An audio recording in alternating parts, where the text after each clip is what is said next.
a very close eye on it, Alana. Heading into the weekend, what should we know?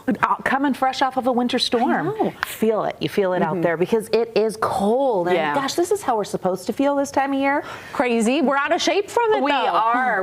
We were a little spoiled with all that above average warmth, even earlier in the week hitting the 50s. Let's go ahead and take a view of the sunset tonight. It may be cold out there, but these will warm your heart. I love this one coming from Weber State. Brad Budge shared it with us. Hi, Tammy. Thanks for sending it our way. Great shots coming from southern Utah. Cedar City sunset from the Manels. Love that. Time-lapse video staying in southern Utah, showing what it looked like at Bryan Head today. They got 11 inches from this storm. Good news for the mountains in the south, and people could get out and enjoy. This is what it looks like from St. George. You've got your red rock, Jerry sending this in, and then you've got the snow-coated mountains around southern Utah. We have them along the Wasatch Front as well. As we look at snowpack, this storm system gave us a little bit of a bump. We're still sitting just over 75% of average. You notice that with our La Nina pattern, northern and northeastern Utah have better percents than the rest of the state. Southern Utah hasn't done terribly, but not looking good in places like Tooele County, where they're only 34% of average, the central portion of the state with percents in the 40s and 50s. Average seasonal snowfall by this point is upwards of 16 inches. We compared what we've seen since December 1st, and barely any measurable snow in Salt Lake and Provo. Look at Cedar City, our southern Utah valleys outperforming the Wasatch Front. 1.6 inches thus far in Logan. We know that typically by this time of year, it's upwards of 18 inches. Maybe you caught some of the snow totals, but last night that lake effect band brought 2 more inches into daybreak. 5 for the Logan Bench. Cedar City at 2.3. Had some snow in Kanab, which we saw on the cameras, and North Ogden did well. Good shot from Saratoga Springs. Thank you, Kendrick. Appreciate it. The city lights look pretty with that snow above the mountains. Hal caught the sunset in Tooele with the cloud cover tonight. Clearing skies with those temperatures really dropping quickly. 20s out there, teens already in Heber. We're going to see a lot of teens popping up. That includes already happening in Delta, but along the I-15 corridor. We're below freezing at Lake Powell, mid-30s already into St. George. As we get through the next several hours, you're going to see those teens showing up in Salt Lake County.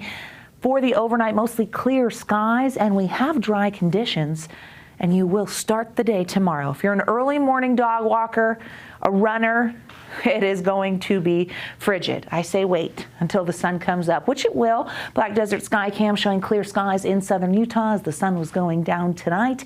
They started with a high wind warning in Washington County, and winds have relaxed, but we still have some gustier conditions towards Hurricane, New Harmony, and of course the higher elevations, but a lot better than where we were at this point yesterday with 50-mile-per-hour gusts. Northerly flow will do that. That gap wind situation moves in quickly. That colder air is going to slide to our east. And you're going to notice our ridge of high pressure starting to build through the weekend. It's going to push the jet stream a little further north. Storms are going to go around us. This acts as a storm block. With this high pressure ridge, it's going to cut off moisture and keep very quiet conditions. Unfortunately, this time of year, that means inversion haze is going to set up. It's going to set up in our northern valleys, and we're going to see the impacts in the way of haze turning to smog, the potential of some overnight fog. We could trap the cold air we're seeing on the valley floor, and we don't see the potential of a storm until maybe late next week. Weekend air quality will decline as a result of that high pressure. How about some moderate air? I know, it was on sale. We're taking it. Box Elder County, Cache Valley also looking at that. We see green, which means clean in places like Tooele County and the northeastern corner of the state. I thought, all right, I'll go long range. Maybe we have some hope there, but unfortunately we stay above average temperature-wise for the west and dry. So that ridge really controls the weather story as we get through the middle and towards the end of the month. Regional forecast shows those 30s for tomorrow, the teens overnight. Clear skies, we'll see sunshine, but we're going to be running below average with 30s on the eastern side of the state, 44 in St. George. Speaking of, the high pressure will bring a warming trend to southern Utah.